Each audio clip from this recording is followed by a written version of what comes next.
Bonjour à tous et à toutes. Nous voici à nouveau ce matin pour une nouvelle étude de ce sujet, donc Jésus, le Messie juif. Hier, nous avons vu l'importance de ce thème et hier soir, nous avons vu comment la conception juive du Messie était celle d'un nouveau Moïse qui donnerait une nouvelle Torah qui entraînerait une deuxième libération, un deuxième exode de son peuple, du peuple de Dieu, du peuple d'Israël. Et nous avons vu comment Jésus a incarné, en quelque sorte, réalisé cette vision juive du Messie. Nous avons vu notamment que c'est quelque chose qui est souligné très fort par Matthieu dans un procédé typiquement juif que nous avons du mal, nous, à cerner, occidentaux, qu'on appelle en hébreu le midrash, c'est-à-dire de la manière dont on présente les faits, il y a une leçon à tirer. Une leçon, évidemment, qui implique une certaine connaissance, une certaine sagesse. C'est pas n'importe qui peut comprendre ce qui est ainsi un sens caché, mais évidemment, par le Saint-Esprit, il est aussi possible de comprendre ces choses.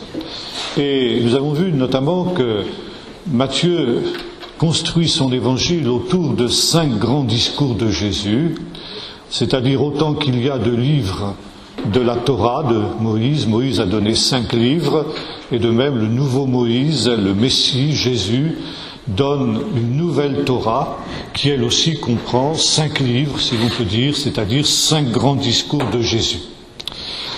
Ces discours, nous l'avons vu, sont séparés par des actes, des faits de Jésus. Car Jésus n'est pas seulement Messie par son enseignement, bien que l'enseignement soit quelque chose d'important, il est aussi Messie par ce qu'il est, par sa personne et par ses actes. Et nous allons voir ce matin un miracle, un acte de Jésus qui manifeste et qui prouve justement sa messianité qui est conforme, bien sûr, nous l'avons vu, à ce que le peuple d'Israël attendait du Messie. Et nous lisons un texte dans le chapitre 9 de l'évangile de Matthieu, ce matin, et nous lisons à partir du verset 1er. Matthieu 9, verset 1er, un texte bien connu. Nous allons voir qu'il a encore bien des richesses à nous dévoiler. Jésus monta dans une barque, traversa la mer et se rendit dans sa ville. Sa ville, c'est Capernaum. Bien que Jésus ait été originaire de Nazareth, nous voyons dans l'évangile de Luc que Jésus n'a pas été reçu dans cette ville de Nazareth, qu'il a dû partir de Nazareth, et il est venu habiter à Capernaum. Donc, quand il est question de sa ville, eh bien c'est de Capernaum qu'il s'agit, et non pas Nazareth comme on pourrait le penser. On lui amena un paralytique couché sur un lit. Jésus, voyant leur foi, dit au paralytique, « Prends courage, mon enfant, tes péchés te sont pardonnés. » Sur quoi quelques scribes se dirent, « Cet homme blasphème. » Et Jésus, qui connaissait leurs pensées, dit, « Pourquoi avez-vous de mauvaises pensées dans vos cœurs? Qu'est-il plus facile de dire, tes péchés te sont pardonnés, ou de dire, lève-toi et marche? Or, afin que vous sachiez que le Fils de l'homme a sur la terre le pouvoir de pardonner les péchés, lève-toi, dit-il au paralytique, prends ton lit et retourne chez toi. » Il se leva et s'en alla chez lui. À cette vue, les foules, saisies de crainte, glorifièrent Dieu qui avait donné aux hommes un tel pouvoir. Jésus voyant leur foi. Le titre de notre méditation ce matin sera celui-ci, ce n'est pas le serpent qui tue. Je vais vous expliquer pourquoi j'ai donné ce titre en relation avec cet épisode de la vie de Jésus qui nous est rapporté dans les 3 synoptiques, mais qui nous est ici, que nous avons lu dans la version que nous en apporte Matthieu. Jésus voyant leur foi. Et quand il voit leur foi, la foi des hommes qui ont amené ce paralytique, Jésus dit cette parole, « Mon enfant, tes péchés te sont pardonnés. » Et voyez-vous la réaction de cette foule qui est là, en entendant cette parole de Jésus, « Tes péchés sont pardonnés », c'est de dire « cet homme blasphème ». En tant que chrétien du XXIe siècle, c'est quelque chose, une réaction qui peut nous sembler étonnante. Tellement nous sommes habitués, nous, à cette notion fondamentale de l'Évangile du pardon des péchés. Il faut savoir qu'à l'époque de Jésus, le pardon des péchés n'allait pas de soi. Le pardon des péchés était une réalité à venir. On pensait que le pardon des péchés serait quelque chose qui ne serait manifesté qu'au dernier jour. Et que, en attendant, chacun, comme dit la Torah, devait porter la peine de ses propres péchés. Que la victoire définitive sur le péché ne serait manifestée qu'avec la venue du Messie, et que le pardon des péchés avait justement le pardon des péchés ultime au dernier jour avait cette vertu de détruire le péché et par conséquent de détruire les conséquences du péché, et notamment la maladie qui était justement la conséquence du péché, la maladie et la mort.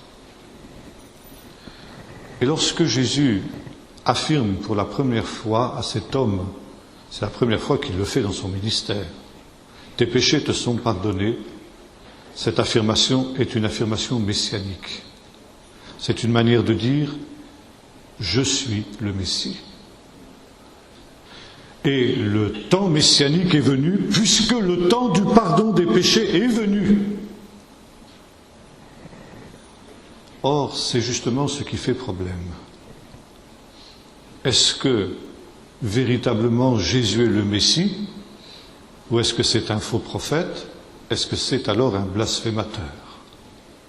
S'il se proclame Messie sans l'être, alors il est un blasphémateur. Et Jésus, qui connaît les pensées de ces gens, dit, pour que vous sachiez que le Fils de l'homme, le Messie, ça il faudrait longtemps pour expliquer cette expression, pour que vous sachiez que le Messie a sur la terre le pouvoir de pardonner les péchés, la preuve que cet homme est véritablement pardonné de ses péchés, c'est qu'il va pouvoir être maintenant guéri de sa maladie. C'est qu'il va pouvoir se lever et marcher, et ainsi il sera net, évident, absolument indiscutable pour tous, que puisque cet homme est guéri de sa maladie, ça veut dire qu'il est guéri de la cause de sa maladie, c'est-à-dire de son péché, que ses péchés sont véritablement pardonnés. Et cette guérison miraculeuse est le signe tangible, évident, du pardon des péchés. Nous allons y revenir parce que c'est justement un petit peu le centre de notre méditation de ce matin. Et voyez-vous, les miracles que Jésus accomplissait ont commencé à faire problème, notamment au sein du parti pharisien.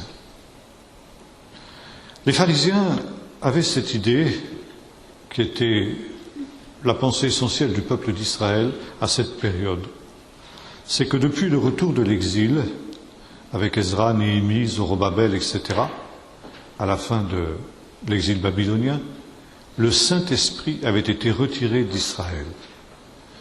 Et on appelait ça l'époque où le ciel était fermé.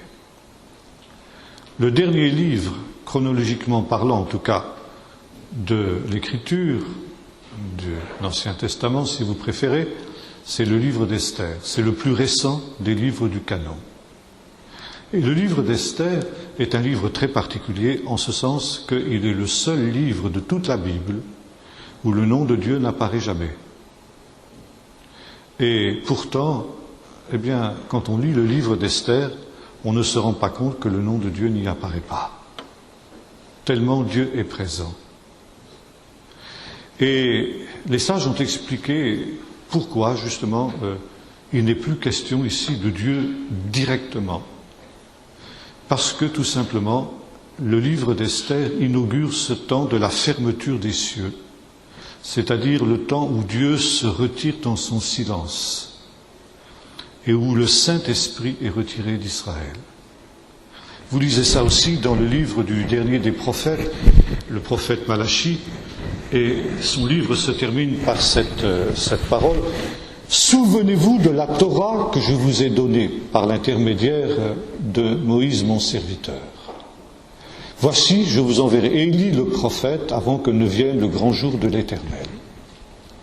Qu'est-ce que cela veut dire? Les sages ont dit, c'est justement l'annonce de cette fermeture du ciel. Malachie est le dernier des prophètes. Avec lui, la voix prophétique se tait. Il n'y aura plus de prophètes jusqu'au retour d'Élie. Il va y avoir un temps de fermeture du ciel, un temps de silence de Dieu, où le peuple d'Israël n'aura plus de prophète pour le conduire, n'aura plus de prophète pour le diriger, comme c'était le cas jusqu'alors. Et pour pouvoir connaître la pensée de Dieu, pour pouvoir connaître la volonté de Dieu, il n'aura d'autre moyen que de se référer à la Torah, que de chercher dans la Torah, en actualisant la Torah, rechercher la pensée de Dieu pour son aujourd'hui, jusqu'au temps messianique, c'est-à-dire jusqu'au temps qui sera inauguré par le retour d'Élie, où à nouveau le ciel s'ouvrira, et à nouveau le Saint-Esprit descendra du ciel, et à nouveau Dieu recommencera à conduire son peuple par son esprit, par sa shrina, comme on dit en hébreu, comme il l'a fait justement avant le temps de la fermeture des cieux. C'est-à-dire que pendant tout ce temps du silence de Dieu, c'est-à-dire ce qu'on appelle la période intertestamentaire, nous les chrétiens, c'est-à-dire la période qui va depuis la clôture de l'Écriture jusqu'à l'époque du Nouveau Testament, jusqu'à l'apparition de Jean-Baptiste, dans lequel nous voyons le second Élie, l'Élie qui devait venir, n'est-ce pas? Mais pendant toute cette période-là, il ne faut plus s'attendre à des miracles. Il ne peut plus y avoir de miracles puisque le Saint-Esprit est retiré. Puisque le Saint-Esprit s'est retiré d'Israël, puisque Dieu est en quelque sorte muet, il ne peut plus y avoir non seulement de prophétie, mais il ne peut plus non plus y avoir de miracles. Et voyez-vous, on peut dire que les pharisiens à cette époque-là étaient, comment pourrait-on dire, les anticharismatiques de l'époque. Il y a des chrétiens qui sont très anticharismatiques, qui pensent qu'effectivement le temps des miracles est passé et que par conséquent il ne faut plus attendre de miracles aujourd'hui, eh bien les pharisiens étaient à peu près dans cette idée. Pour eux, le temps des miracles était passé. Et par conséquent, tout miracle ne pouvait être qu'une contrefaçon d'un véritable et authentique miracle, ou bien, comme nous le trouvons aussi dans le Nouveau Testament, c'était une œuvre de l'adversaire. Et vous vous souvenez que l'on accusait Jésus de faire des miracles, de chasser les démons par Belzébul, le prince des démons. Et c'était les pharisiens qui portaient cette accusation. Par conséquent, il n'y avait plus de miracles possibles à cette période-là. Le ciel était fermé. Et lorsque commence le Nouveau Testament, notamment dans l'évangile de Luc, que se passe-t-il? À nouveau le retour de l'Esprit. L'évangile de Luc commence par la rencontre de Zacharie, le vieux prêtre, père de Jean-Baptiste, avec l'ange Gabriel dans le temple. L'ange Gabriel, c'est l'ange du Saint-Esprit. Vurat-El, ça veut dire son nom. La puissance de Dieu. Le Saint-Esprit, c'est la puissance de Dieu. Et à partir de ce moment, à nouveau, des miracles vont se produire. Naissance miraculeuse de Jean-Baptiste.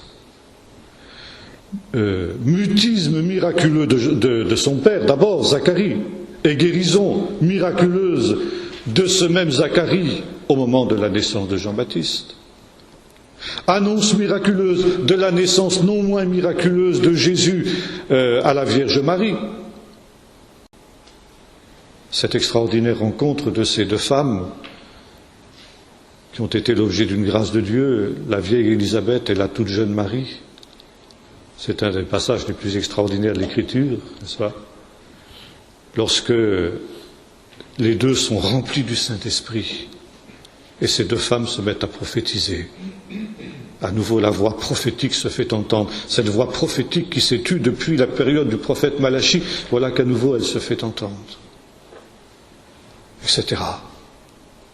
miracle de la naissance de Jésus, les anges à Bethléem, bref, le miracle revient. Et puis, à l'âge de 30 ans, Jésus va vers Jean-Baptiste au Jourdain. Et là, au moment où il sort de l'eau, le ciel s'ouvre. Ah, l'ouverture du ciel. Ce ciel qui s'était fermé, le Saint-Esprit qui avait été retiré. Voilà que dans cette scène extraordinaire du Jourdain, qui nous est rapportée par les 3 synoptiques, le ciel s'ouvre et le Saint-Esprit descend d'une manière visible sous la forme d'une colombe sur la personne de Jésus. Et Jésus est loin du Saint-Esprit. C'est la Mshicha, d'où il devient le Mashiach. Il a reçu l'onction, la Mshicha, et il devient le Mashiach, le oint, le Messie, c'est ça que ça veut dire. Oint du Saint-Esprit. Et il reçoit l'Esprit sans mesure. Et parce qu'il est revêtu du Saint-Esprit, parce qu'il est oint du Saint-Esprit, les miracles vont pouvoir recommencer. Et le miracle est là. Et justement, ce qui fait problème dans la personne de Jésus, c'est précisément ces miracles. Et vous savez que, à une autre occasion, on lui posera la question, par quelle autorité fais-tu ces choses? Quel est le secret de ces miracles que tu fais? Est-ce que tu les fais par Belzébul ou est-ce que tu les fais par la puissance de Dieu? C'est tout le problème.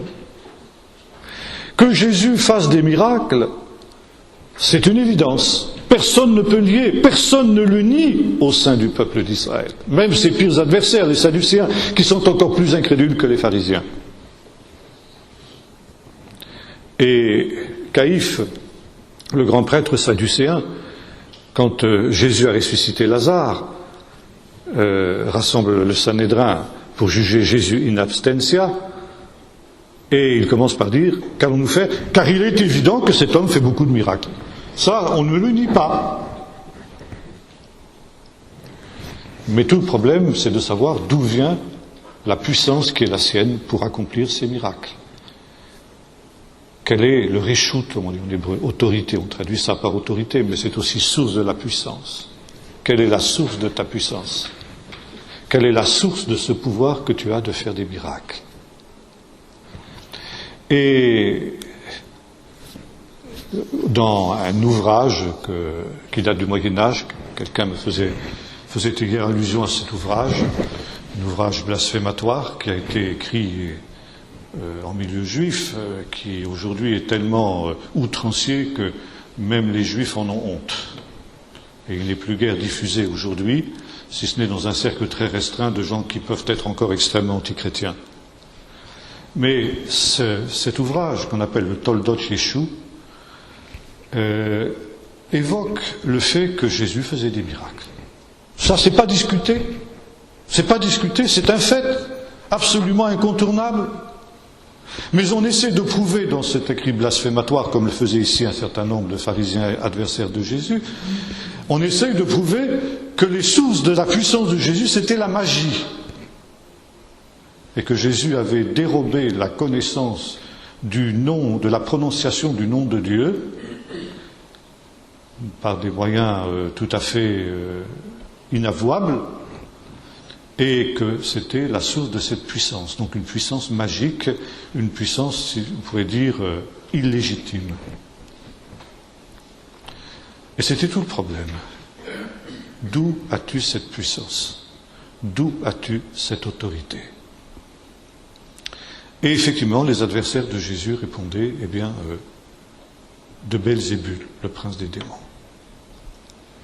Et nous avons un texte, ce texte très intéressant que nous trouvons justement aussi dans le chapitre 11 de l'évangile de Matthieu. Voyons. Voilà. Verset 22 de chapitre 11. On lui amena un démoniaque aveugle et muet, il le guérit, de sorte que le muet parlait et voyait. toute la foule hors d'elle-même disait, n'est-ce pas là le fils de David, le Messie? Les pharisiens l'ayant appris disent, cet homme ne chasse les démons que par Belzébul, le prince des démons. Comme Jésus connaissait leurs pensées, il leur dit, tout royaume divisé contre lui-même est dévasté, toute ville ou maison divisée contre elle-même ne peut subsister. C'est ça. C'est pas en 22. Si, verset 22, si. 11, verset 22. Ah, 12, verset 22, excusez-moi. J'ai toujours été mauvais en mathématiques. 12, verset 22. Donc, verset 25. Comme Jésus connaissait leurs pensées, il leur dit, tout royaume divisé contre lui-même est divisé, et toute ville ou maison divisée contre elle-même ne peut subsister. Si Satan chasse Satan, il est divisé contre lui-même. Comment donc son royaume subsistera-t-il? Et si moi je chasse les démons par Belzébul, vos fils, par qui les chassent-ils donc? C'est pourquoi ils seront même vos juges. Mais, voilà. Si c'est par l'Esprit de Dieu que moi je chasse les démons, alors le royaume de Dieu est parvenu jusqu'à vous. Et voilà ici le mot important. Or, si vous lisez dans Luc le même passage parallèle, il y a une toute petite variante. Ici, Matthieu nous dit, mais si c'est par l'Esprit de Dieu que je chasse les démons, alors le royaume de Dieu s'est approché de vous. Luc nous dit ceci, mais si c'est par le doigt de Dieu que je chasse les démons, alors le royaume de Dieu s'est approché de vous. Ça veut dire que le Saint-Esprit par lequel Jésus chasse les démons, ce Saint-Esprit qu'il a reçu au Jourdain, est aussi considéré comme le doigt de Dieu. Et cette expression, le doigt de Dieu, elle est très importante, parce qu'elle nous renvoie à un épisode du livre de l'Exode. C'est le livre de l'Exode qui était le combat entre Moïse et les magiciens de l'Égypte, lorsqu'il était question de laisser partir le peuple de Dieu au moment de l'Exode. Et voyez-vous, ici nous revenons au thème du deuxième Exode que nous avons évoqué hier. Jésus, le second libérateur comme Moïse. Que s'est-il passé en Égypte? Il y a eu une contestation, il y a eu, au Moyen-Âge, on aurait appelé ça une disputation entre Moïse et les magiciens de l'Égypte. Magicien, c'est très intéressant. D'ailleurs, ce mot en hébreu, chartumim, ça se traduit aussi par technicien.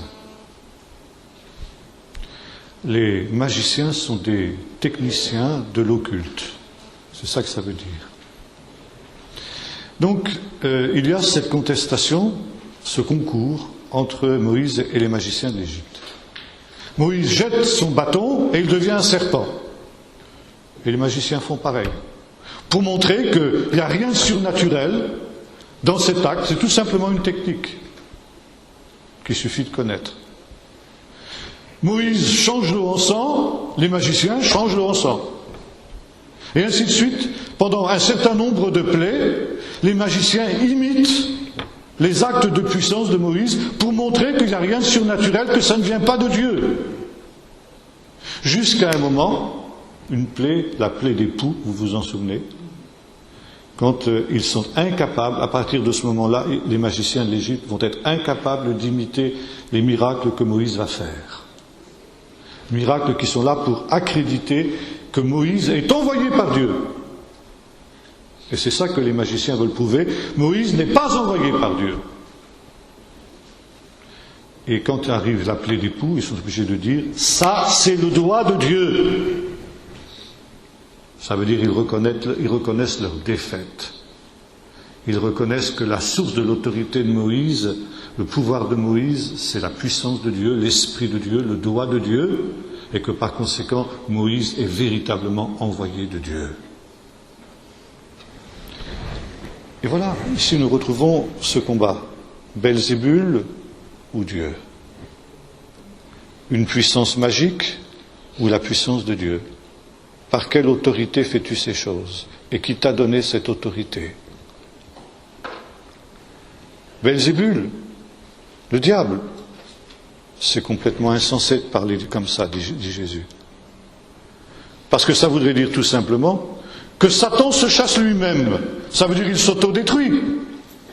C'est absurde de raisonner comme ça. La seule réponse rationnelle, la seule réponse logique à la question d'où vient cette autorité, j'agis par le doigt de Dieu, c'est par le doigt de Dieu que je chasse les démons, et par conséquent c'est le signe que le royaume de Dieu s'est approché de vous.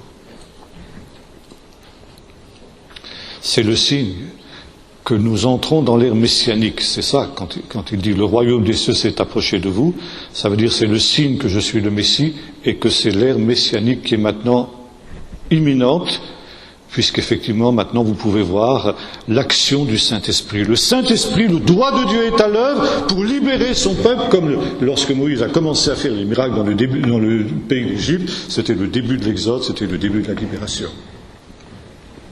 C'était le signe que la libération était proche. De la même manière, quand Jésus fait des miracles, c'est le signe que la libération est proche. Alors justement, il y avait aussi à l'époque de Jésus, il y avait d'autres personnages, comme Jésus le laisse entendre. Si je chasse les démons par Belzébul, vos fils, par qui les chassent-ils ? Qui sont les fils dont il est question ici ? Une catégorie très particulière de gens que l'on appelle en hébreu les chassidim.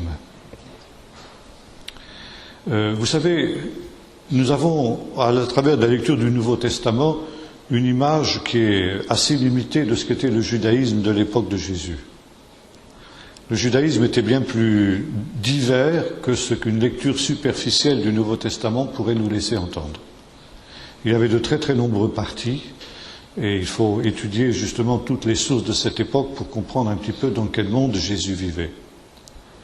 Alors c'est vrai, les deux principaux partis sont ceux qui sont évoqués ici dans le Nouveau Testament, à savoir les pharisiens et les sadducéens très mal connus d'ailleurs, mais il y avait d'autres partis. On sait depuis, par exemple, la découverte des écrits de Qumran qu'il y avait ce qu'on appelle les Esséniens, ce que Joseph Philon et d'autres sources appellent les Esséniens, mais nous savons par les écrits rabbiniques qu'il y avait un autre parti qu'on appelait les chassidim. Chassidim, chassid, ça vient du mot juste, fidèle, pieux, c'est tout ça. C'était un parti de gens qui ne se recrutaient pas du tout dans l'aristocratie du savoir. C'était des gens très simples, c'était des gens très humbles, souvent avec une instruction assez limitée, mais c'était des gens qui étaient très pieux et qui se caractérisaient par leur proximité avec Dieu, par leur communion avec Dieu. C'était des gens qui vivaient dans une profonde intimité avec Dieu. Et justement, ces gens-là aussi étaient des gens qui faisaient des miracles par la puissance de Dieu. Et de la même manière qu'il y avait un conflit entre Jésus et les pharisiens à cause des miracles qu'il faisait, au sujet de l'origine des miracles de Jésus, de la même manière il y avait un conflit entre les chassidim et les pharisiens. C'est pourquoi les sources rabbiniques en parlent peu, parce que pour eux c'était des gens qui étaient des adversaires, en tout cas, disons, sinon des ennemis. Mais elle les cite, la littérature rabbinique les cite un peu comme ça, au hasard des pages de ces écrits. Je citerai deux de ces chassidim parmi les plus célèbres. Le premier s'appelait Choni, le faiseur de cercles. Pourquoi le faiseur de cercles ? Vous pouvez nous dire comment ça s'écrit, s'il vous plaît ? Choni, oui.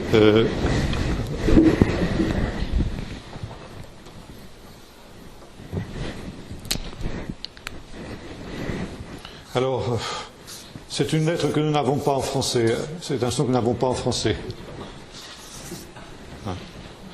Alors on l'écrit soit à l'allemande, ça correspond au CH allemand, ou bien à la J espagnole, le J espagnol. Comme si vous aviez une arête dans la gorge que vous voulez cracher. Roni, c'est pas Roni, hein. Ça, souvent on fait l'erreur, merci bien. Choni, le faiseur de cercles. Pourquoi l'appelait-on le faiseur de cercles ? Parce que c'était un homme auquel on avait recours en temps de sécheresse. Et on lui demandait de prier pour la pluie, pour faire venir la pluie. Et Choni prenait une baguette, il faisait un cercle autour de lui dans la poussière, comme ça avec sa baguette, et disait « Seigneur, je ne sortirai pas de ce cercle jusqu'à ce que tu aies fait pleuvoir la pluie. Et les sources nous disent que jamais ça n'a raté, toujours Dieu a répondu à la prière de son serviteur et qu'il a envoyé la pluie. Le deuxième, alors j'ai aussi écrit son nom si vous le voulez,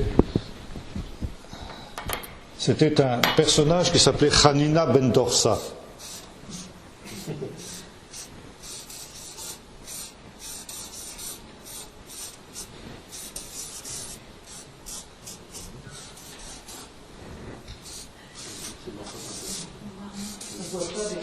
Attendez, je vais me reculer après. Avec le rouge, on ne voit pas. Vous voyez pas avec le rouge? Je vais être très patriotique, je vais repasser en bleu comme ça. Voilà. Ça fera bleu, blanc, rouge. Oui. Cocorico. Voilà.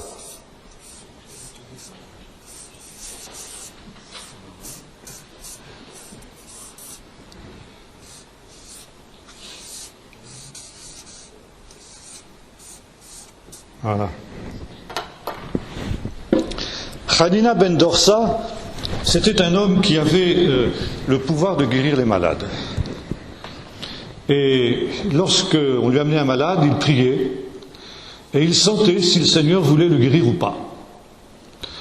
Et quand il était sûr que le Seigneur voulait le guérir, eh bien, il intercédait jusqu'à la victoire, jusqu'à la guérison de ce personnage. Hanina ben Dorsa était un homme très pauvre, c'était un simple cultivateur, il avait peu de moyens, et c'était un homme aussi très humble. Il n'avait absolument, il ne se glorifiait absolument pas du pouvoir que le Seigneur lui avait donné. Et le Talmud nous raconte qu'un jour, un des rabbins pharisiens les plus importants, s'appelait Yochanan ben Zakkai, qui était son adversaire, qui justement ne reconnaissait pas la source de ses miracles. Mais un jour, le fils de Yochanan ben Zakkai est tombé malade. Et devant le danger mortel dans lequel était son fils, toute honte but, Yochanan ben Zakkai a envoyé un messager vers Hanina ben Dorsa en lui demandant de prier pour son fils. Et pendant que le messager était en chemin, Hanina ben Dorsa était en train de travailler dans ses champs, en train de labourer. Et soudain, l'Esprit du Seigneur lui a parlé. Il est donc rentré chez lui et il a dit à sa femme, je sens que le Saint-Esprit m'a averti que le fils de Yochanan ben Zakkai était malade et que ce dernier m'avait envoyé son serviteur pour me demander de prier pour son fils. Alors tu sais que Yochanan ben Zakkai, il ne nous aime pas beaucoup. Ça doit être extrêmement humiliant pour lui de faire cette démarche. Alors on va faire une chose.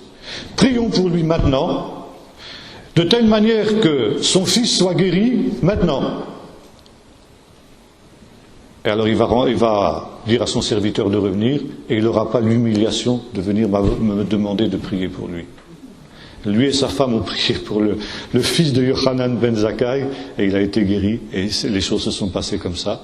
Quand il a vu que son fils était guéri, il a envoyé un autre serviteur pour dire au premier de revenir et il n'a jamais su que son fils avait été guéri à cause de la prière de Hanina ben Dorsa et de sa femme. Vous voyez, jusqu'où allait la sainteté de ces hommes, ces chassidim comme on les appelait. Et voilà, les chassidim, c'était des gens qui vivaient de trois sources.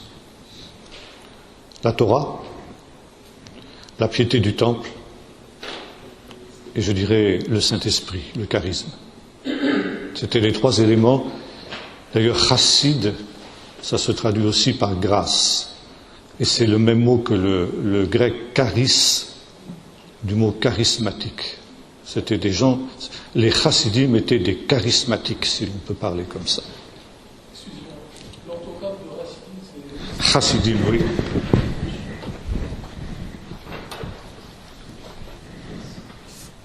Chassid, c'est le singulier, et chassidim, c'est le pluriel.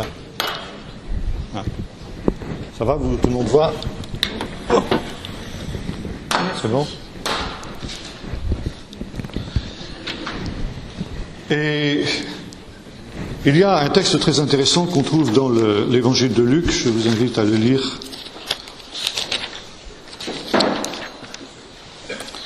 Il nous est dit ceci, Luc 1, verset 5. Au temps d'Hérode, roi de Judée, il y eut un sacrificateur du nom de Zacharie de la classe d'Avia. Sa femme était une descendante d'Aaron, son nom était Élisabeth. Tous deux étaient justes devant Dieu et suivaient d'une manière irréprochable tous les commandements et les ordonnances du Seigneur. Le grec emploie ici un mot qui est le mot dikaioi. Tous deux étaient justes. C'était des dikaioi. Et ça correspond exactement à l'hébreu chassidim. Zacharie et Élisabeth faisaient partie de cette catégorie de gens qui étaient des chassidim. Et dans l'évangile de Luc notamment, il est fait allusion à plusieurs reprises à des gens qui sont qualifiés de chassidim. Les premiers, c'est donc ce couple que formaient Zacharie et Élisabeth. Ils étaient justes en quoi? En ce qu'ils observaient, nous dit Luc, le non-juif, ils observaient d'une manière irréprochable tous les commandements du Seigneur. Matthieu aussi nous parle d'un juste. Elle nous parle de Joseph, le père adoptif de Jésus. Et il nous est dit que lorsque cet homme apprend que Marie, sa fiancée, est enceinte, Joseph, qui était un homme juste, se proposait de la répudier en secret. Et vous avez le même mot. Joseph, qui était un chassid. Et par conséquent, nous savons aussi qu'Élisabeth et Marie étaient parentes. Et par conséquent, les parents de Jésus appartenaient aussi à cette catégorie des chassidim. Et Luc insiste énormément sur la justice, la piété, la sainteté des parents de Jésus. Par exemple, dans le récit de la circoncision qui nous est faite au chapitre 2, il nous est dit, Luc insiste lourdement sur le fait que tout a été réalisé conformément à ce qui est écrit dans la Torah du Seigneur. Et que cela a été réalisé conformément à ce qui est écrit dans la Torah du Seigneur. Et quand ils ont réalisé, accompli tout ce qui était prescrit dans la Torah du Seigneur, ils sont retournés chez eux. Et voyez-vous, il y a cette relation entre la justice, la grâce charismatique, la chesed, la bonté, la grâce, et le fait de garder les commandements du Seigneur. Les deux choses ne sont pas incompatibles, loin de là, elles sont même indispensables pour qu'il y ait véritablement justice. Plus tard, il est question aussi, dans l'évangile de Luc, de Joseph d'Arimathée, qui avait apporté des aromates pour ensevelir Jésus et qui lui avait prêté son propre tombeau. Il nous est dit aussi de cet homme que c'était un homme juste. Quand Jésus est sur la croix et qu'il meurt, le centurion romain déclare « Assurément, cet homme était un dikaios », un juste, un chassid. Même le centurion romain reconnaît que Jésus est un chassid, un juste. Et puis toujours dans l'évangile de Luc, il y a deux personnages assez extraordinaires qui sont aussi évoqués comme étant de cette catégorie, de cette appartenance au chassidim. Il s'agit de Siméon, le vieux Siméon, et de la vieille prophétesse Hannah, Anne. Et là aussi, cet homme était juste et pieux, nous est-il dit de Siméon. Donc nous retrouvons encore l'expression chassid, dikaios en grec. Cet homme était un juste. Et en tant que juste, il attendait la libération, la consolation d'Israël, et l'Esprit Saint était sur lui. Voilà les deux éléments qui, selon Luc, faisaient de lui qu'il était un juste. Il attendait la consolation d'Israël et l'Esprit Saint, cet esprit dont les pharisiens niaient la réalité, la présence, et pourtant l'Esprit Saint était sur lui. Et c'est cet Esprit Saint qui le pousse à se rendre au temple ce jour où il va rencontrer le Messie et prophétiser en ce qui le concerne. Il attendait la consolation d'Israël. Qu'est-ce que ça veut dire exactement cette expression ? L'expression consolation d'Israël vient d'un texte qu'on trouve dans le livre du prophète Ésaïe au chapitre 40, verset 1er, et qui commence en ces termes. « Consolez, consolez mon peuple, dit votre Dieu. Parlez au cœur de Jérusalem, etc. » Ce chapitre 40 du livre du prophète Ésaïe introduit une césure dans l'ensemble du livre.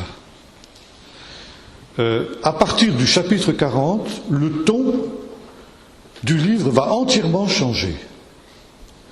Alors que dans la première partie du livre du prophète Ésaïe, les 39 premiers chapitres, il était question d'énoncer les péchés d'Israël, d'annoncer les châtiments qui viendraient sur lui, même s'il y avait aussi ensuite des promesses de rédemption. Mais disons, on était plutôt dans cette idée d'un peuple pécheur qui avait besoin, qui allait être déporté, qui allait être châtié. À partir du chapitre 40, il est question de consolation, il est question de rassemblement, il est question de retour, il est question de pardon. Et c'est la raison pour laquelle, dans la tradition juive, on appelle cette deuxième partie du livre du prophète Ésaïe le livret des consolations d'Israël. Et ce livret des consolations d'Israël est en relation avec le temps messianique et le deuxième exode. Le thème essentiel du livret des consolations d'Israël, c'est justement ce deuxième exode dont nous avons parlé hier.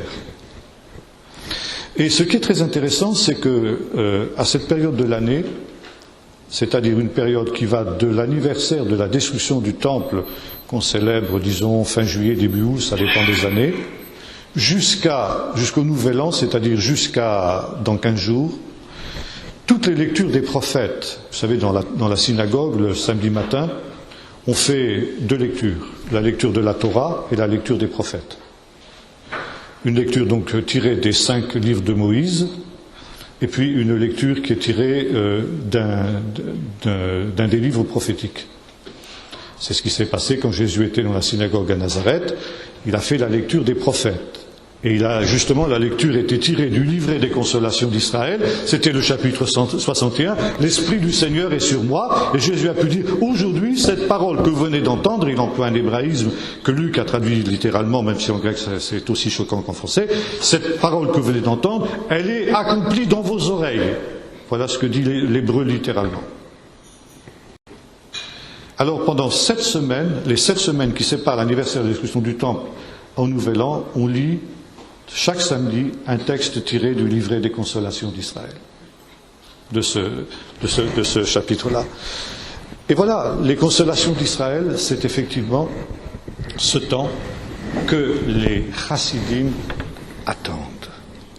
Et les chassidim sont aussi appelés dans la tradition juive les Evelei Tzion, les endeuillés de Sion, ceux qui mènent deuil sur Sion.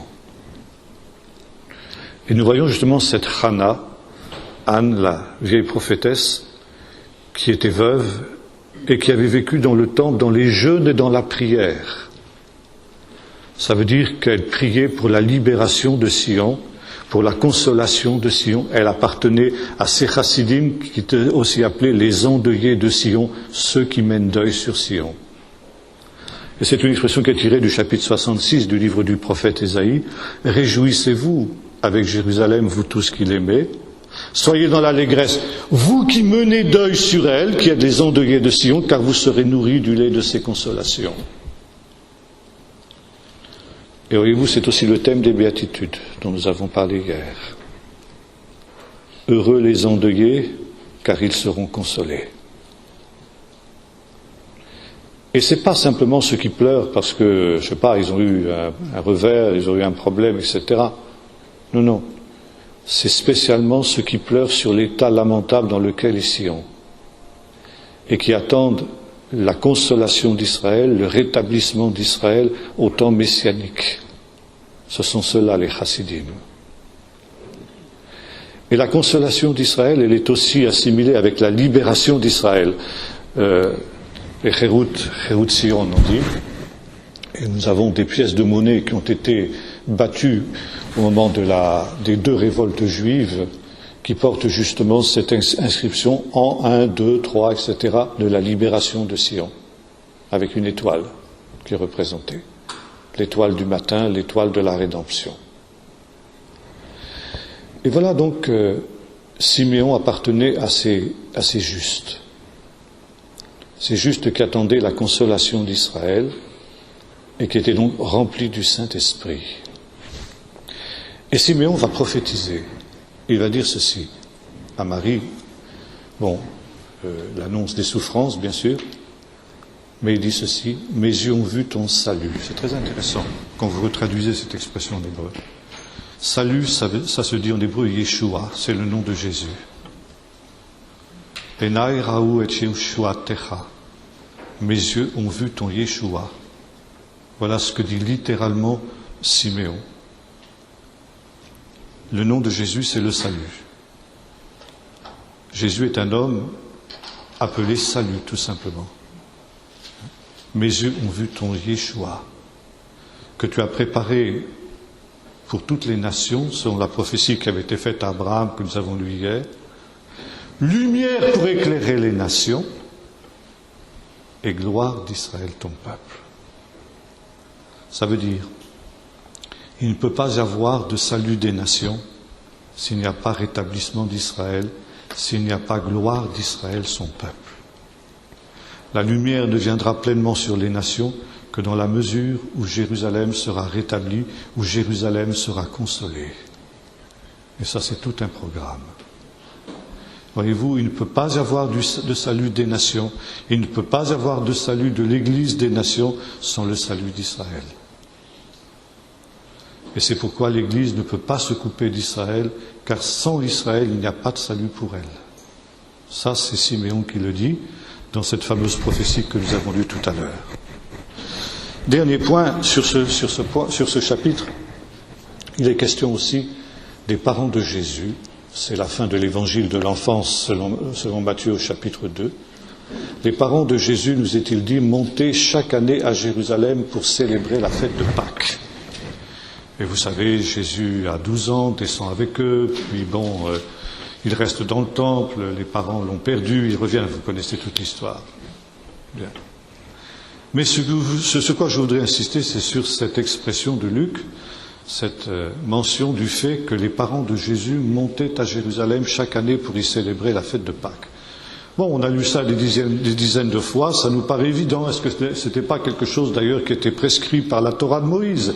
Il nous est dit, tout mâle devra monter à Jérusalem 3 fois par an pour célébrer les 3 fêtes, les 3 grandes fêtes qu'on appelle les Régalim, Pâques, Pentecôte et Sukkot. Chapitre 2, la fin du chapitre 2 de Luc. Oui, ça nous semble une évidence. À l'époque, ça ne l'était pas.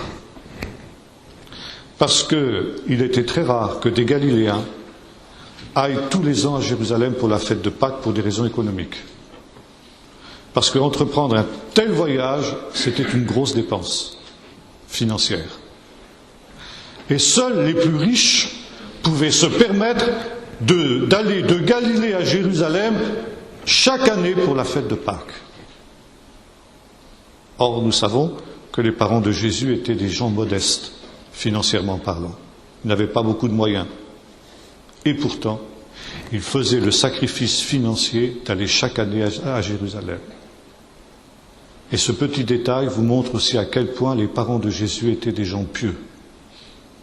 Ils étaient de ces chassidim dont il est question ici dans notre texte. Et par exemple, pour ce qui est de ceux qui attendaient la consolation d'Israël, je voudrais évoquer aussi un autre chassid qui s'appelait Shimon ben Tosef et qui disait ceci: puissais-je voir la consolation d'Israël? Et voyez-vous, pour Siméon, cette consolation concerne aussi les nations. Maintenant, il y a un autre sage aussi qui disait une chose très intéressante. Il disait ceci: ce n'est pas le serpent qui tue, mais c'est le péché. Et le juste celui qui est vraiment dans cette communion avec Dieu, celui qui est véritablement ce juste tel que nous venons de le décrire, le chassid, il continuera sa prière sans s'interrompre, quand bien même un serpent s'attacherait-il à sa jambe. Quand bien même serait-il mordu par un serpent, il va continuer sa prière sans se préoccuper du serpent, parce que ce n'est pas le serpent qui tue, c'est le péché. Et s'il est libre du péché, il n'a rien à craindre du serpent. Et il y a plusieurs exemples, paraît-il, de chassidim qui ont ainsi survécu à des morsures de serpents, alors qu'ils étaient en prière, ils ont été mordus par lui. Et vous vous souvenez peut-être d'un autre épisode qui nous est évoqué cette fois-ci dans le chapitre 28 du livre des Actes, verset 6. Il s'agit de cette fois-ci l'apôtre Paul qui était en route vers Rome et qui avait fait naufrage dans l'île de Malte. Et vous vous souvenez que s'il faisait froid, c'était l'hiver, il pleuvait, et les naufragés, pour se réconforter, pour se réchauffer, avaient allumé un feu. Et Paul était en train de ramasser une poignée de broussailles pour la jeter dans le feu, quand soudain un serpent est sorti et s'est attaché à son bras. Et Paul a secoué le serpent dans le feu, alors que les indigènes s'attendaient à le voir tomber mort. Finalement, rien ne lui est arrivé, car encore une fois, ce n'est pas le serpent qui tue, c'est le péché. Et c'est une manière aussi de Luc de nous dire que Paul aussi appartenait à cette classe des chassidim dont il est question. D'ailleurs, toute la vie de Paul le montre, ses miracles, sa puissance, etc., montrent qu'il appartenait aussi à cette catégorie des chassidim. Maintenant, il est question ici de ce fait qu'il y a eu d'autres épisodes où les serpents ont été impliqués. Et notamment, il y a un épisode bien connu dans le désert qui nous est rapporté dans le livre des Nombres, au chapitre 26, lorsqu'Israël avait péché, Dieu a envoyé des serpents qui les mordaient. Ainsi, les morsures des serpents, la mort par les serpents, était la conséquence du péché d'Israël. Et quand Israël s'est tourné vers Dieu pour demander du secours, Dieu a dit à Moïse, « Élève un serpent de bronze sur une perche et tous ceux qui regarderont le serpent seront guéris. » Ainsi, dit un vieux commentaire de ce texte, un vieux commentaire rabbinique, le serpent peut faire mourir ou il peut faire vivre, selon les cas. Le serpent a été élevé sur une perche. Vous savez, Jésus citera aussi ce texte à Nicodème. De la même manière que Moïse a élevé le serpent dans le désert, il faut aussi que le Fils de l'homme soit élevé pour que quiconque croit en lui ait la vie éternelle. Et les sages ont fait l'assimilation avec un autre texte où il est question d'élever. C'était l'attaque d'Amalek. Lorsqu'Israël est sorti d'Égypte, les Amalécites ont attaqué Israël. Et Moïse est monté sur la montagne pendant que Josué combattait dans la plaine, et il avait les mains levées vers Dieu. Et quand il avait les mains levées, Israël était le plus fort, mais quand ses mains étaient fatiguées et qu'il baissait les mains, c'était Amalek qui était le plus fort, jusqu'au moment où il a fallu soutenir les mains de Moïse jusqu'à ce que la victoire totale soit remportée. Et les sages ont dit ceci. Dans les deux cas, Israël levait les yeux non pas vers le serpent, mais vers le Père céleste. Car finalement, le serpent n'était rien d'autre qu'un signe qui indiquait qu'il fallait lever les yeux vers le Père céleste, qu'il fallait lever les yeux dans la foi et par la foi. Voyons leur foi, nous revenons à notre point de départ. Jésus, voyons leur foi, dit « Mon enfant, tes péchés te sont pardonnés ». Voyez-vous, nous trouvons ici les trois éléments qui sont à la base des guérisons de Jésus. La foi. Il regardait vers le Père céleste. Le pardon des péchés, parce que finalement le malheur, la maladie, la souffrance, etc. ne viennent que comme conséquence du péché, et la guérison. Troisième étape, la guérison. Foi, pardon et guérison. Lorsque les deux premières étapes ont été accomplies, la troisième vient. Et quand tu as été mordu par le serpent, et c'était le cas de ces chassidim, qu'est-ce qu'ils faisaient? Ils levaient les yeux vers le Père céleste, et troisième point, ils étaient guéris de la morsure du serpent. Comme le peuple d'Israël, quand il réalisait son péché, il levait les yeux vers le serpent d'airain qui leur montrait la direction du Père céleste, et comme il avait fait un geste de foi, ils étaient guéris de la morsure du serpent. Voilà, d'où as-tu ton autorité? Eh bien, Jésus répond de cette manière, c'est le signe. Le signe que le royaume de Dieu s'est approché de vous. Et comme le dit ici, les sages ont dit, le serpent qui a été levé dans le désert n'avait aucun pouvoir. Il ne pouvait ni guérir, ni tuer. Encore une fois, ce n'est pas le serpent qui tue, c'est le péché. Mais le serpent était un signe. Un signe qui indiquait qu'il fallait élever son cœur vers le Père Céleste. Et quand on élevait son cœur vers le Père Céleste, on était hors de la crainte de l'atteinte du serpent. Maintenant, il y a un autre texte où il est question de cette morsure des serpents, c'est Deutéronome 25, versets 17 à 19, où il nous est dit ceci, « Ils n'eurent pas crainte de Dieu. Ils n'eurent pas la crainte de Dieu. » Et le texte hébreu rédigé d'une telle manière qu'on ne sait pas si c'est Amalek qui n'a pas eu la crainte de Dieu ou si c'est Israël qui n'a pas eu la crainte de Dieu. Amalek est considéré comme un serpent.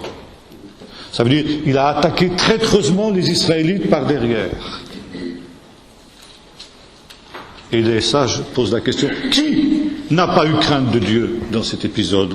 Donc Deutéronome 25, versets 17 à 19, c'est le verset 18 où il est question qu'ils n'ont pas eu de crainte de Dieu. Et les sages répondent les deux. Amalek et Israël n'ont pas eu la crainte de Dieu. Et ce n'est que lorsque le peuple a reconnu qu'il avait péché en n'ayant pas la crainte de Dieu, qu'il a pu avoir la victoire, quand Moïse a élevé les mains. Et on appelle ça en hébreu ripon yadaim, ça veut dire une faiblesse des mains. Le peuple d'Israël était semblable à Moïse, il a eu les mains affaiblies. Et la preuve que ce n'était pas le serpent qui guérissait, c'est qu'Ézéchias a détruit ce serpent beaucoup plus tard. Le serpent n'est rien d'autre qu'un signe de la messianité de Jésus, exactement comme le serpent a été un signe de l'autorité de Moïse quand il a été élevé dans le désert. Les miracles sont les signes de la messianité de Jésus. Si c'est par le doigt de Dieu que j'accomplis, que je chasse les démons, alors c'est le signe que le royaume de Dieu est imminent, que le règne de Dieu, que la consolation d'Israël est imminente. Et par conséquent, maintenant, il y a une brèche qui est faite dans le royaume de Dieu, et chacun doit user de violence pour passer au travers de cette brèche. Pour le moment, le royaume de Dieu, il est peu visible. C'est comme si vous voulez un barrage, un grand barrage, puis il y a une fissure. Il y a une fissure dans le barrage. Il y a une fuite qui se fait. Alors bon, ça paraît insignifiant. Et la brèche, il y a une brèche qui est faite dans ce barrage. Alors cette brèche, elle est étroite. Mais elle existe déjà. Et déjà, l'eau du royaume, elle passe au travers de cette brèche. La preuve, eh bien, c'est qu'il y a des malades qui sont guéris. C'est qu'il y a des démons qui sont chassés. Et là, il y a deux épisodes très intéressants que nous trouvons justement dans notre évangile ici de Matthieu au chapitre 11 et 12 en particulier, où Jean se met à douter de la messianité de Jésus alors qu'il est en prison, Jean-Baptiste. Il envoie des messagers à Jésus pour lui dire « Es-tu celui qui vient ?» C'est un des noms du Messie, celui qui vient, Abba en hébreu. Ou bien est-ce que nous devons en attendre un autre? Finalement, c'est toute la question du débat entre juifs et chrétiens. Es-tu celui qui doit venir, celui qui devait venir, ou bien devons-nous en attendre un autre? C'est à ce sujet que mon professeur David Flousser, ce professeur juif dont je vous ai parlé hier, avec son humour, quand il commentait ce texte, disait ceci: quand le Messie viendra, on lui demandera, monsieur, est-ce que c'est votre première visite ou votre deuxième visite à Jérusalem? Donc, es-tu celui qui vient ou devons-nous en attendre un autre? Et Jésus répondit, il répond pas directement. Il dit, allez, annoncez à Jean ce que vous entendez et voyez. Les aveugles recouvrent la vue, les boiteux marchent, les lépreux sont purifiés, les sourds entendent, les morts ressuscitent, et la bonne nouvelle est annoncée aux pauvres. Es-tu celui qui vient? Es-tu le Messie ou pas?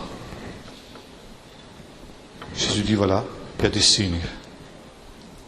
les aveugles voient, les boiteux marchent, les démons sont chassés, etc. Les morts ressuscitent. Il n'y a rien à ajouter. Il n'y a rien à ajouter. Si c'est par le doigt de Dieu que je chasse les démons, que je fais des miracles, alors c'est que le royaume de Dieu est imminent. La venue du royaume est imminente. Et ensuite, Jésus continue en disant ceci. La loi et les prophètes ont prophétisé jusqu'à Jean. Et si vous voulez admettre, c'est l'Élie qui devait venir, que celui qui a des oreilles pour entendre, entendre. Ça veut dire nous sommes maintenant dans ce temps du retour de l'Esprit. Et alors il y a un autre texte fort intéressant au chapitre suivant aussi, où nous retrouvons un petit peu la même idée. Verset 38, chapitre 12. Quelques-uns des scribes et des pharisiens prirent la parole et dirent, Maître, nous voudrions te voir faire un signe de ta part. Il leur répondit, une génération mauvaise et adultère recherche un signe, il lui sera donné d'autres signes que celui du prophète Jonas. Car de même que Jonas fut 3 jours et 3 nuits dans le ventre du grand poisson, de même le Fils de l'homme sera 3 jours et 3 nuits dans le sein de la terre. Les hommes de Ninive se dresseront lors du jour du jugement avec cette génération et la condamnera, parce qu'ils se sont repentis à la prédication de Jonas, et voici, il y a ici plus que Jonas. La reine du Midi se lèvera lors du jugement avec cette génération et la condamnera, parce qu'elle est venue des extrémités de la terre pour entendre la sagesse de Salomon, et voici, il y a plus qu'ici que Salomon. Lorsque l'esprit impur est sorti d'un homme, il traverse des lieux arides, cherche du repos, il n'en trouve pas. Alors il dit, je retournerai dans ma maison d'où je suis sorti. Il arrive, il la trouve balayée et ornée, etc. Bien. Ici, ce texte est très intéressant à plusieurs reprises.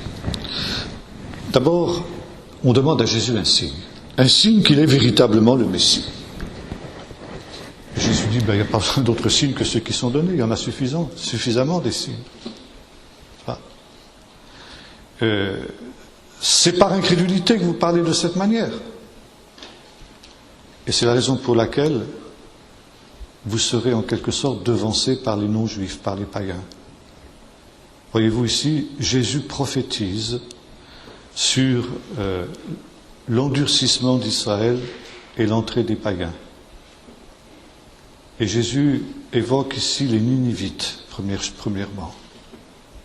Les Ninivites, les non-juifs, qui ont cru à la prédication de Jonas, alors que Jonas n'a fait aucun miracle, aucun signe.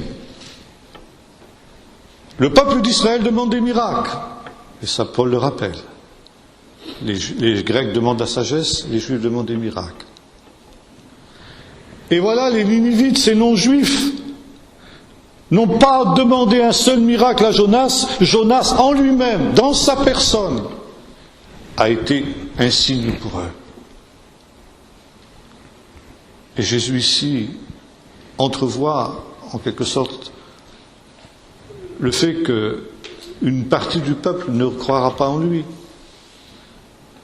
Et il fait finalement, ici, il va subir le sort de tous les prophètes.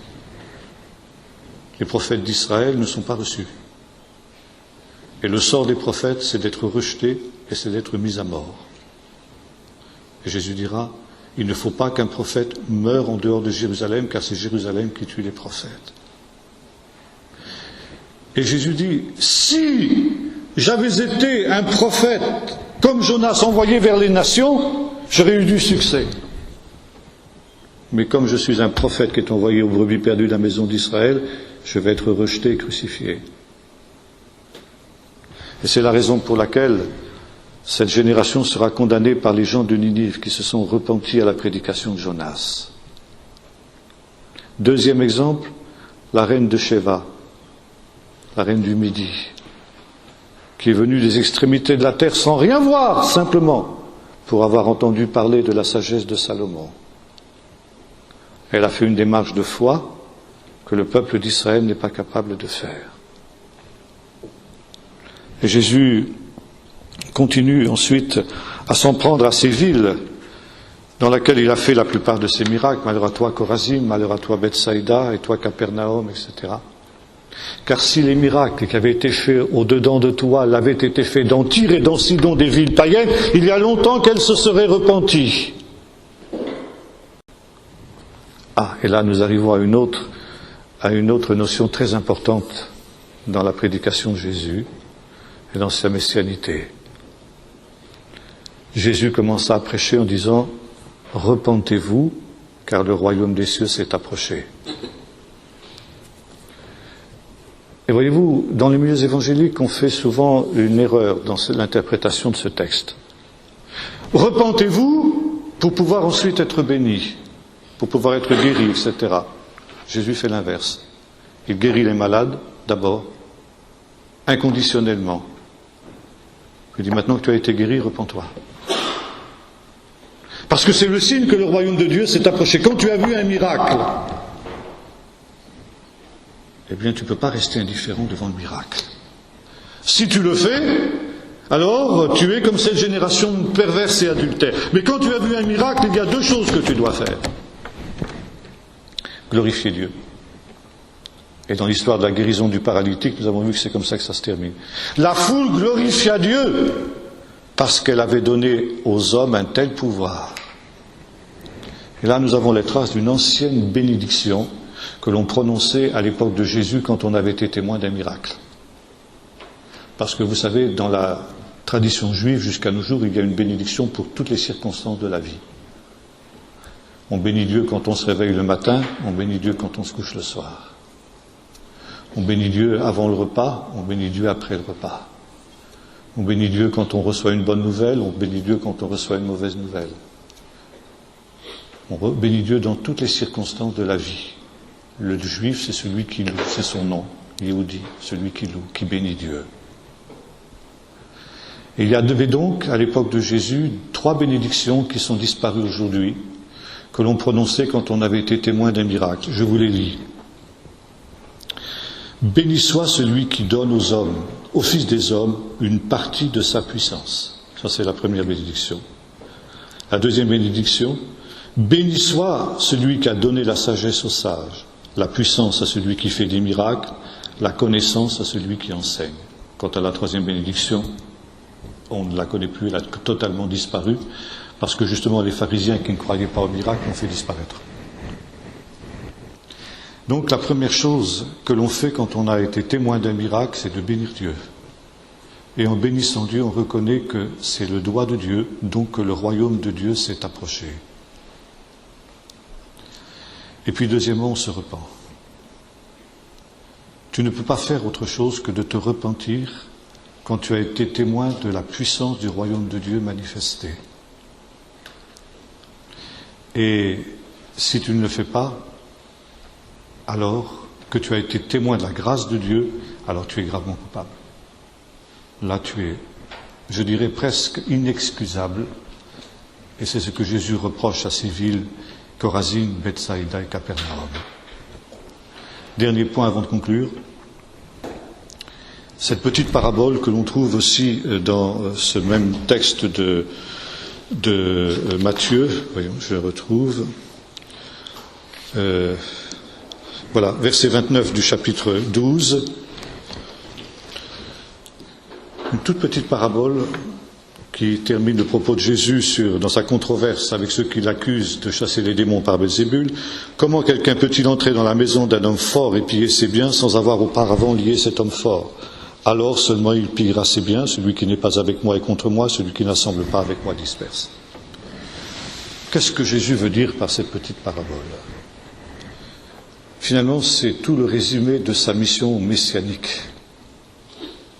Il fait allusion ici à un texte d'Ésaïe 53, le 4e chant du serviteur de l'Éternel, où il est question du Messie souffrant. Et ce Messie souffrant, il nous est dit ceci, que après avoir souffert, le Seigneur le justifiera, il verra une postérité, il prolongera ses jours, et l'œuvre de l'Éternel prospérera entre ses mains. C'est pourquoi, dit notre texte, je lui donnerai sa part avec le grand. On peut comprendre et traduire comme ça, il pillera le butin du puissant, il possédera le butin du puissant. Et Jésus ici bâtit cette petite parabole autour de ce verset, il pillera ou il s'emparera du butin du puissant. Le puissant, c'est le diable. Le diable qui est le prince de ce monde, de telle sorte que le royaume actuel, ce qu'on appelle en hébreu Haolam Hazé, ce monde-ci, est sous la puissance du diable, le puissant. Et le puissant, il tient les hommes en esclavage par le péché, par la souffrance, par la mort, par la maladie, par la possession démoniaque, bref, par tout ce qui afflige l'humanité, par tous les fléaux qui atteignent l'humanité. Et il est tellement puissant, ce diable, que jamais personne n'a réussi à le dompter. Parce qu'il garde bien sa maison et il ne laisse personne s'emparer de ses possessions, c'est-à-dire de ses esclaves, des hommes qu'il a réduits en esclavage. Et voilà justement la bonne nouvelle de l'Évangile, la bonne nouvelle du royaume. Un plus puissant que lui est venu dans le monde, Jésus le Messie, qui par son sacrifice et par ses souffrances prophétisées dans ce texte d'Ésaïe 53, voyez-vous, toutes ces prophéties sont en filigrane. Jésus ne les cite pas, les évangélistes ne les citent pas parce qu'elles sont censées être connues des lecteurs juifs, qui font immédiatement le rapprochement que nous ne faisons pas. Mais c'est toute la prophétie d'Ésaïe 53 qui est évoquée dans ces 3 versets. À cause de ses souffrances, par ses souffrances même, le Messie va maîtriser le puissant. Il va le réduire à l'impuissance. Et il va libérer ses captifs. Il va libérer ses esclaves. Et chaque fois que le Seigneur fait un miracle, il commence à piller ce domaine de l'adversaire, ravager ce domaine de l'adversaire. Un démoniaque guéri, c'est une personne qui échappe à l'emprise du diable. Un malade guéri, c'est quelqu'un qui échappe à l'emprise du diable, qui est libéré par le 2e Moïse, le 2e libérateur. C'est par le doigt de Dieu que je chasse les démons, c'est par le doigt de Dieu que je libère les captifs. Et par conséquent, c'est la preuve que je suis le Messie, le 2e Moïse, le 2e libérateur, celui justement qui vous entraîne dans un 2e exode. Je suis l'Éternel qui te libère. Il pille son domaine, il ravage le domaine du Satan, le domaine de l'adversaire. Et un dernier texte, lorsque Jésus envoie ses disciples en mission, avec la puissance qui est la sienne, la puissance de chasser les démons, de guérir les malades et de ressusciter les morts. Et les disciples reviennent remplis de joie en disant « Seigneur, mais les démons même nous sont soumis ». Et Jésus dit « Je voyais Satan tomber du ciel dans un éclair ». Ça veut dire chaque fois que la puissance charismatique, la chesed, est à l'œuvre, le trône de Satan chancelle un peu plus. Et voyez-vous, c'est la fin de l'évangile de Marc, où Jésus envoie ses disciples avec la puissance de guérir les malades. Donc, imposer les mains aux malades, vous connaissez ce texte, bien sûr. C'est un des favoris du monde pentecôtiste et charismatique. Eh bien, c'est ça. Continuer cette œuvre que Jésus a commencée, elle doit être continuée par les disciples du Seigneur, qui doivent chasser les démons, guérir les malades, ressusciter les morts, de telle manière justement que l'on sache que c'est le doigt de Dieu. C'est le doigt de Dieu qui vous a atteint, c'est le royaume de Dieu qui est imminent, c'est le signe que déjà le trône de Satan chancelle, c'est le signe que l'homme fort est lié, que l'homme fort, le puissant est lié, est réduit à l'impuissance et que ses victimes peuvent sortir libres.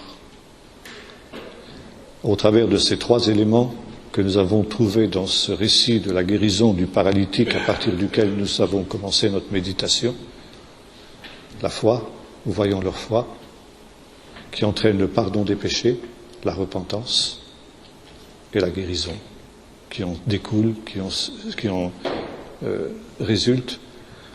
Les miracles, ce sont des signes, comme le serpent était un signe. Ce n'est pas le serpent qui tue. Mais lorsque on lève les yeux vers le Père Céleste, le serpent, image du Satan, est vaincu. Et il est réduit à l'impuissance. Il ne peut plus nuire. Mais il faut lever les yeux pour cela vers le Père céleste, qui est l'origine et la source de cette puissance. Et alors, justement, comme dit Jésus, rien ne peut vous nuire. Voilà ce que nous voulons dire ce matin. Le Messie juif, il est celui qui vient avec cette puissance du Saint-Esprit pour déjà inaugurer le royaume des cieux. Si c'est par le doigt de Dieu que je chasse les démons, alors déjà, le royaume de Dieu est au milieu de vous.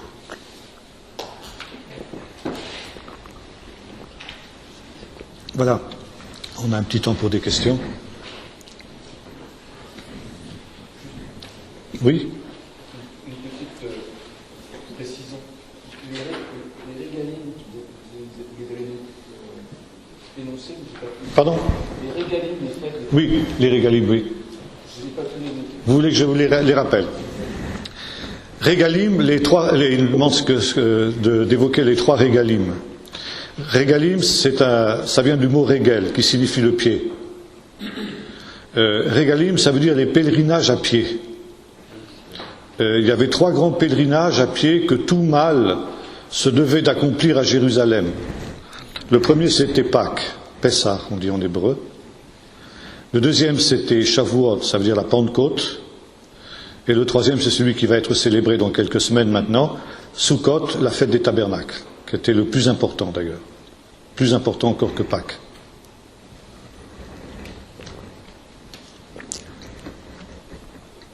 Oui. Juste pour rebondir, les chrétiens fêtent la Pentecôte, la descente du Saint-Esprit, et les Juifs, la Pentecôte. Oui, bien sûr.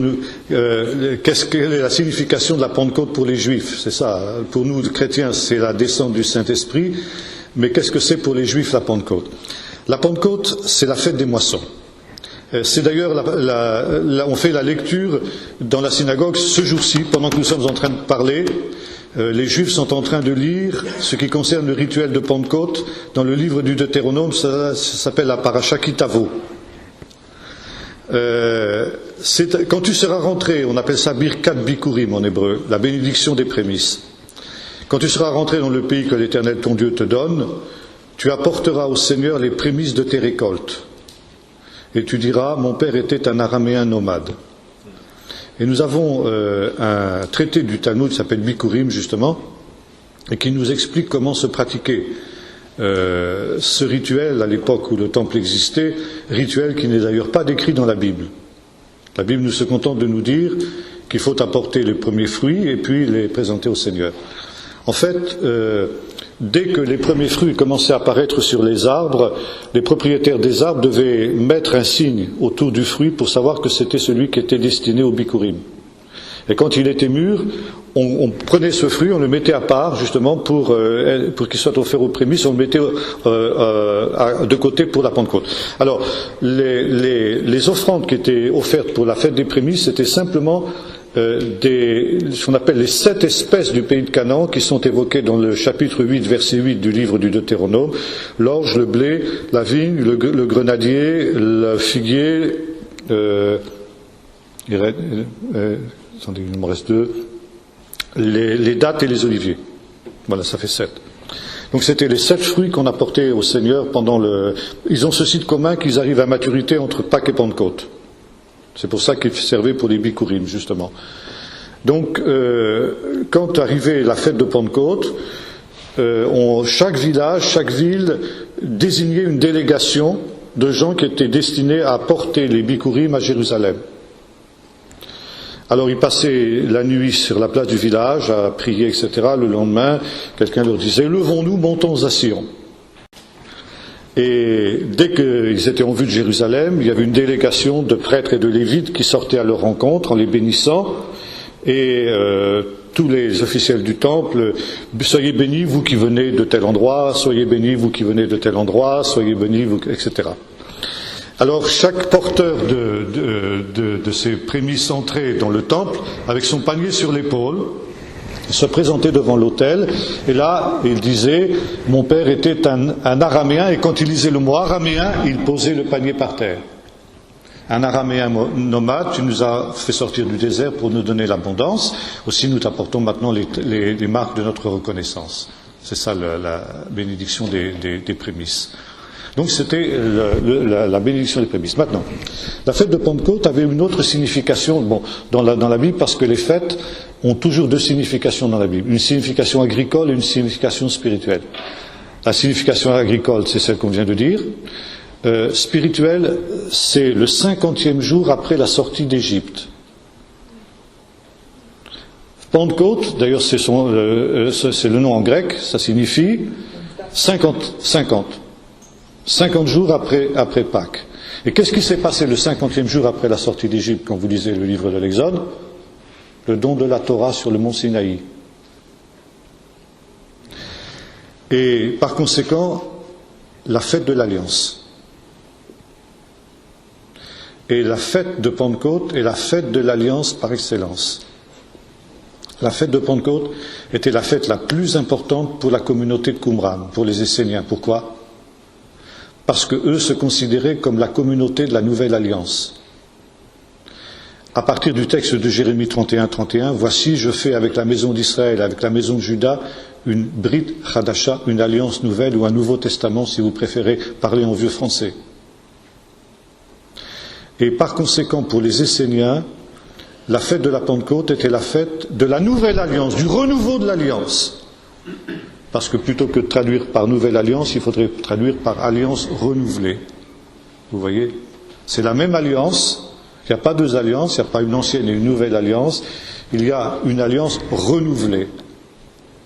Et pour les Esséniens, la fête de Pentecôte était la fête du renouveau de l'alliance, où à nouveau, Dieu allait donner sa seconde Torah.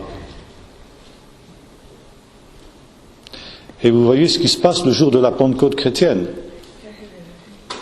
Le mont Sion, sur lequel sont les apôtres, devient un deuxième Sinaï. On retrouve les mêmes phénomènes. Un bruit, un vent impétueux et du feu, comme il y avait au sommet du mont Sinaï. Et alors s'accomplit ici un texte très difficile à comprendre, que vous trouvez dans le chapitre 68 du livre des Psaumes, du livre des Psaumes, qui est traduit d'une manière abominable dans certaines versions modernes, ça me donne des boutons. Vous avez ça, attendez, c'est 68. Voilà. Verset 19, cité par l'apôtre Paul dans l'épître aux Éphésiens. Donc, psaume 68, verset 19. Tu es monté sur la hauteur, sur le mont Sinaï. Tu as emmené des captifs. Ah, encore une fois, la libération des captifs dont nous parlions tout à l'heure. Tu as prélevé des dons parmi les humains. Alors ça, c'est mal traduit. Même les rebelles pour y faire ta demeure éternelle. Alors ensuite, vous avez... non, c'est pas tellement celui-là, ce que je voulais... voyons. Voilà, verset 12. Le Seigneur donne une parole et les messagers de bonnes nouvelles sont une grande armée.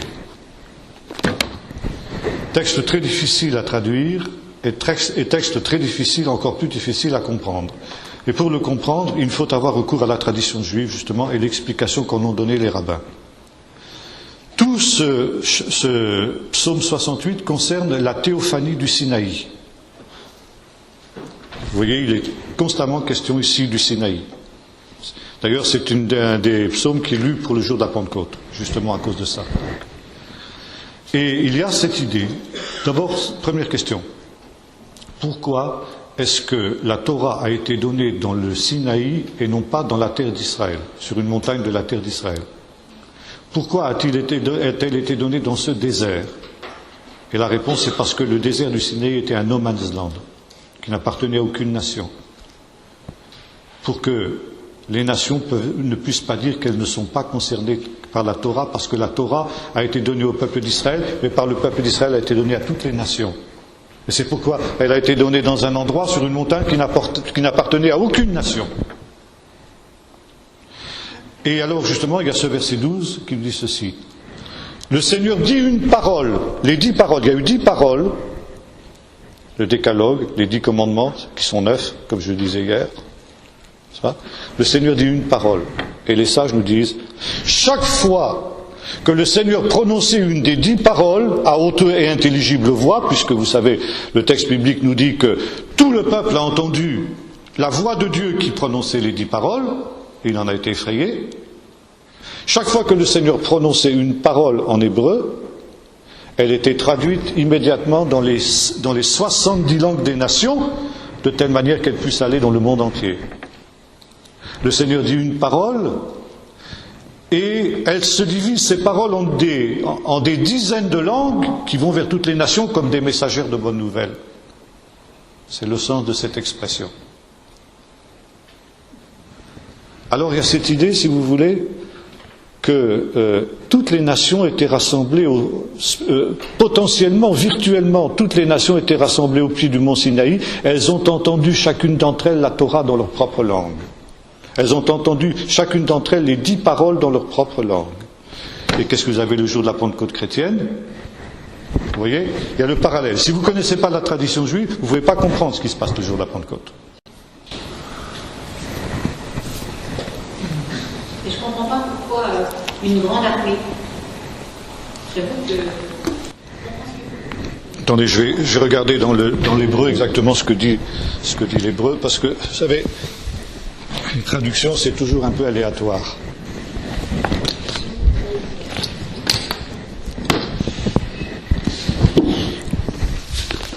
Verset 12, voyons, c'est bien 68, oui. Ténomère. Oui, c'est même pas une parole d'ailleurs. Le Seigneur dit quelque chose. Vermevasrot Sevarav. Oui, Seva, c'est pas effectivement une armée, si vous voulez, c'est un grand nombre. Oui, pourquoi est-ce qu'il est question qu'elles sont une grande armée? Qu'est-ce que vient faire l'armée là-dedans? Bon, c'est pas le mot habituel pour armée. Hein. Seva, c'est un grand nombre, quoi. Une armée, c'est quoi? C'est un grand nombre de bons hommes. C'est ça, si vous voulez, c'est l'idée, quoi. C'est comme ça qu'on passe de l'idée d'un grand nombre à l'idée d'armée. Mais là, c'est pas l'idée d'armée. Dans le contexte, c'est plutôt l'idée d'un grand nombre.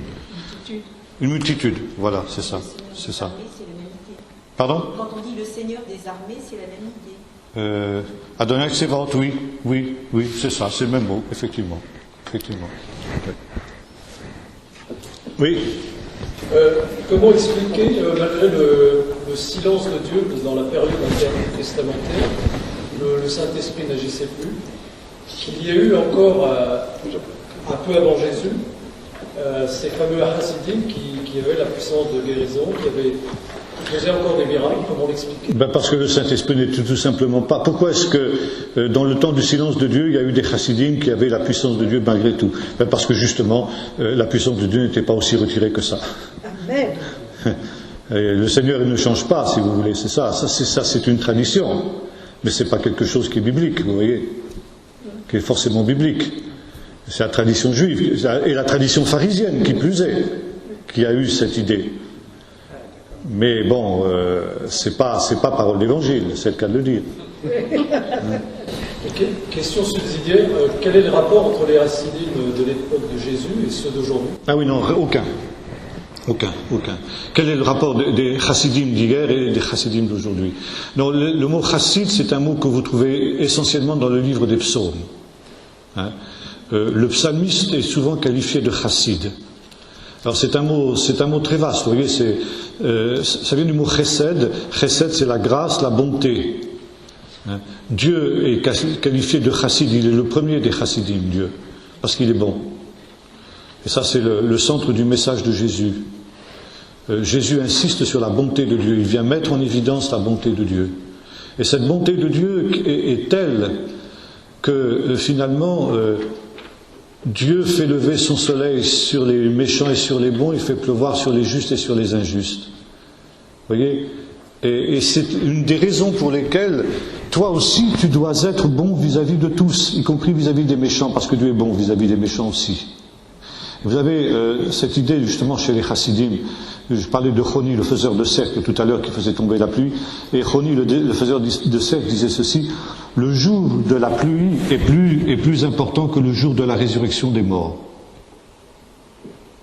Bon, la pluie, c'est une bénédiction. Quand la pluie tombe en Israël, encore aujourd'hui, quand viennent les premières pluies, logiquement, ça devrait commencer d'ici peu. Si on a la chance d'avoir une année pluvieuse, bon, c'est ce qui n'est pas arrivé depuis au moins 2-3 ans maintenant. Mais quand vient la pluie, les gens sortent et crient de joie, quoi. C'est la première pluie, c'est ça, quoi. Hein. Et Roni disait pourquoi est-ce que c'est plus important que la résurrection des morts? Parce que la résurrection des morts ne touchera que les justes. Tandis que le jour de la pluie, elle concerne aussi les méchants. C'est la même pensée que quand Jésus dit il fait pleuvoir sur les méchants et sur les bons. Et la base justement de cet amour inconditionnel que Jésus exige et qui est la clé du sermon sur la montagne dont on a parlé hier, c'est la bonté de Dieu. Puisque Dieu est bon vis-à-vis de tous les hommes. Et cette bonté qui se manifeste d'une manière inconditionnelle vis-à-vis de tous ceux qui viennent à lui, eh bien, elle doit être aussi ce qui t'anime toi. Tu dois avoir cette même bonté, et le chassid, c'est celui qui est bon. On peut être juste, sans être bon. On peut avoir une justice carrée, cassante, etc., être irréprochable, mais être imbuvable. Tandis que le chassid, non seulement il est juste parce qu'il respecte d'une manière irréprochable les commandements du Seigneur, nous l'avons vu tout à l'heure, mais il a aussi cet élément de la bonté. Et la bonté vis-à-vis, y compris des méchants, justement. Jésus était celui qui guérissait tous les malades. Il ne commençait pas par lui dire est-ce que tu es juste, que tu n'es pas juste. Il le guérissait. Puis après, il lui disait maintenant, va pêche plus. C'est autre chose. C'est pas ? Mais d'abord, manifester la bonté de Dieu, la bonté inconditionnelle de Dieu. Et ça, c'est quelque chose qui est tout à fait spécifique à Jésus, quoi. Et qu'on retrouve aussi un peu chez les chassidim. Ça, c'est le courant chassidique, quoi. Chassidim, c'est aussi... il peut y avoir des chassidim chez les nations aussi. Notamment, est qualifié de chassid umot haolam, chassidei umot haolam, on appelle en hébreu les justes des nations, c'est ceux qui ont manifesté de la bonté vis-à-vis des juifs, notamment pour les aider dans des périodes de persécution. Et vous avez à Yad Vashem, à Jérusalem, donc le pavillon des justes, chassidei umot haolam, les justes des nations, ceux qui au péril de leur vie ont sauvé ne serait-ce qu'un juif pendant la guerre. Ils sont qualifiés. Et vous avez cette idée dans le judaïsme qu'un juste des nations, quelqu'un qui a pratiqué la miséricorde, chesed, ça peut se traduire aussi par miséricorde, bonté, miséricorde, c'est tout ça, quoi. Celui qui a pratiqué la miséricorde vis-à-vis d'un juif, il est aussi saint que le grand prêtre le jour du Kippour. Oui. Moi, je voulais juste comprendre une chose sur la loi de Jésus, ce qui est écrit sur Matthieu 38. Matthieu 38, 5,38, pardon. Quand il dit quand on vous gifle, il faut aussi l'autre gifle. J'ai pas compris. C'est la gifle. Oui, la gifle, oui. Et quand même, quand on vous entend un procès, pour avoir une chemise, pour entendre aussi le manteau, il faut donner aussi le manteau. J'ai pas très bien compris la question, excusez-moi. Qu'est-ce que dit ce que dit Jésus, par exemple, sur Matthieu 5, verset 38. Oui. Ne résistez pas à celui qui vous veut du mal. Au contraire, si quelqu'un te gifle sur la joue droite, tends-lui aussi l'autre. Oui. Si quelqu'un veut te faire un procès pour avoir ta chemise, ne l'empêche pas de prendre aussi ton vêtement. Oui. C'est la question de la gifle. Si on te gifle sur la joue droite, donne aussi la joue gauche. Si on te prend ta tunique, donne aussi ton manteau, etc. Oui, Jésus ici manifeste, c'est aussi ça fait partie un peu de l'idéal chassidique aussi. C'est-à-dire la non-résistance aux méchants. C'est pas seulement chassidique, c'est aussi un peu essénien. Il y a un peu l'idée aussi chez les Esséniens. Non pas que Jésus était influencé par eux, mais si vous voulez, tout ça c'est un milieu, c'est des idées qui couraient un peu dans le judaïsme de cette époque, quoi, qui émanaient de différentes sources, mais qui étaient répandues dans le peuple d'une manière générale. Cette idée que il y a un temps qui a été fixé par Dieu pour manifester sa justice.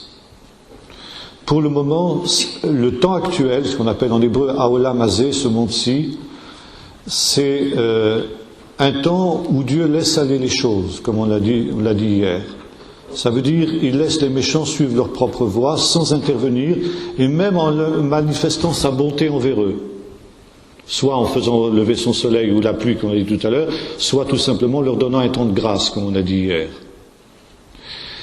Et par conséquent, ce n'est pas un temps de rétribution aujourd'hui. Il ne faut pas chercher dans ce monde-ci une justice.